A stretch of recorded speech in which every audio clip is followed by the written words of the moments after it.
The Greeks had the maxim, know thyself. How do we come to know ourselves in terms of our personalities and, more importantly, potential? Well, one of the first ways to come to know yourself is to understand that you don't. You can learn to kind of watch yourself like you're watching a stranger, but you have to adopt a position. It's a position of radical humility, I would say. Humility in two senses. So one sense would be the humility of recognizing your ignorance. So you have to understand that you don't know who you are. And that's not easy to understand because you think you know. But then, you remember you can't control yourself very well. You're not very disciplined. You're full of flaws. Maybe you don't know yourself as well as you think. But it's hard to get low enough to understand how deeply it is the case that you are ignorant about who you are. Now, there's an upside to that too, which also is that you're also ignorant about who you could be. And so the discovery of that, is some reward for the horror of determining who you actually are. And then I would say, well, then you watch yourself. You watch yourself like you're watching a stranger. You watch what you say and you listen. You think, well, what sort of person would say that? And how am I reacting emotionally when I'm communicating in that manner? Is that making me feel stronger or weaker? Is it filling me with shame? Is it helping my confidence? Am I laying out a lie? Am I deceiving myself and other people? Am I adopting this personality at parties that is designed to impress and to amuse, and it comes across as nothing but self-centered narcissism? What are my dark fantasies? What are my aggressive fantasies? What is it that I'm willing to do? What am I interested in so that I'll spontaneously pursue it? What do I procrastinate about and why? What am I unwilling to do? What do I think is good? What do I congratulate myself for accomplishing? And what do I berate myself for failing to confront and to implement? Those are all incredibly complicated questions, and you don't know the answers to them. So that's a start.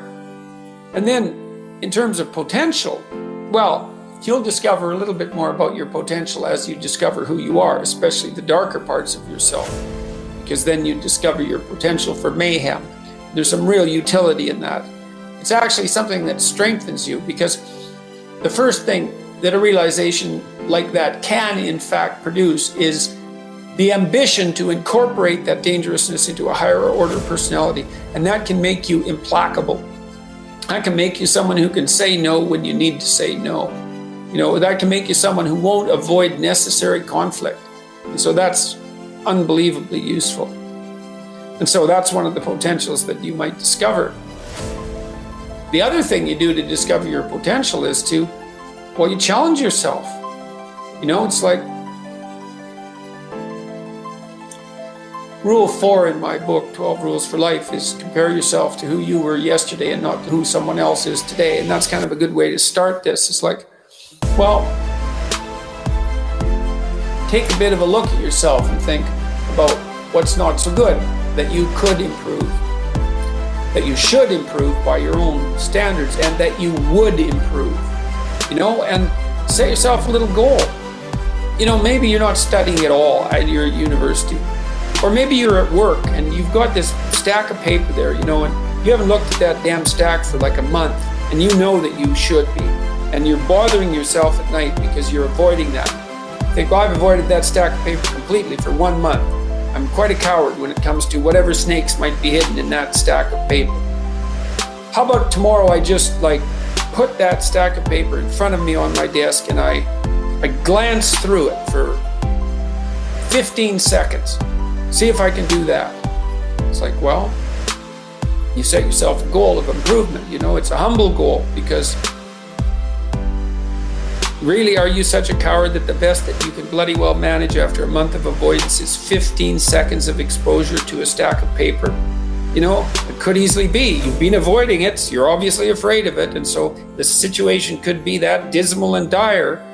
And you might think, geez, it's no balm to my ego. It's not fostering the strength of my ego to recognizing myself someone who could only withstand 15 seconds of exposure to that thing I'm afraid of.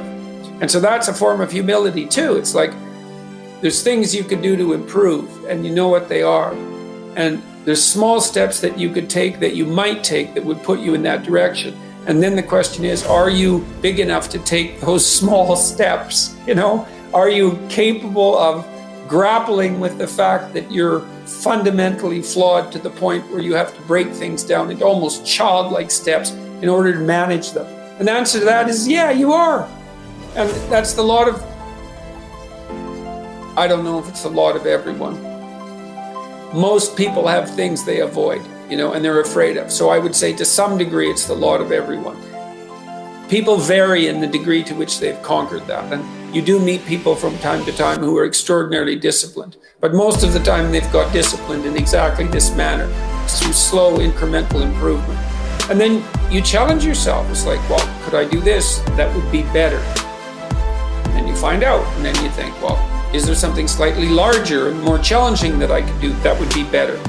And you try it and you find out. And as you try it and you find out, generally you get better at it and you can take on larger and larger challenges. You take responsibility for yourself. That's part of standing up straight with your shoulders back. It's like, take on the world, man, but only at the level that you can manage.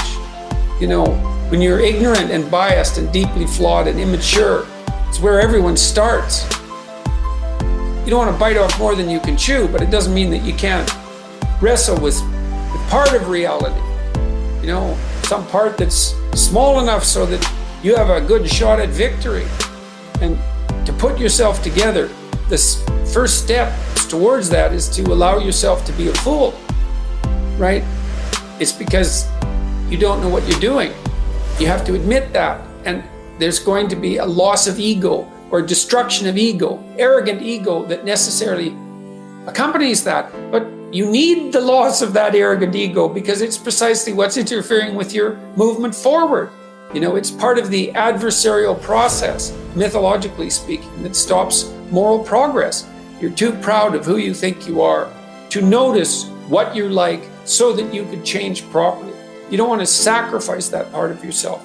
It's probably associated with some delusion that helps you maintain a positive, although very fragile self-image, in the absence of genuine effort. It's not to be recommended. You know yourself by watching and paying attention. It's watching like you're a snake.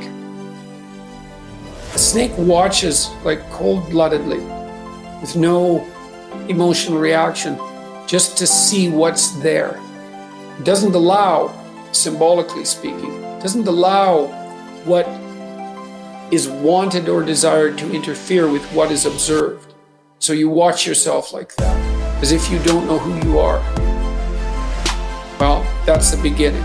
And then you challenge yourself continually to see how far past yesterday you can push today and tomorrow, and to continually experiment with expanding the domains not only of your competence but of your ability to increase that competence. And the upper limit to that is proportional to the moral effort that you put into it. The more that's guided by the highest of all possible visions, right? The alliance with the highest of all possible conceivable good. And the more it's accompanied by truth in speech and action, the more you will develop your potential. And you also, I suppose, have to be willing to undertake that as an adventure, because it's a hell of a thing to bear that kind of responsibility. It takes a person out of the ordinary. It takes them out of themselves. And there's an alienation and an isolation that goes along with that, and a great sorrow, all of that together. But there's deep meaning to be had in it, and there isn't anything better that you can do.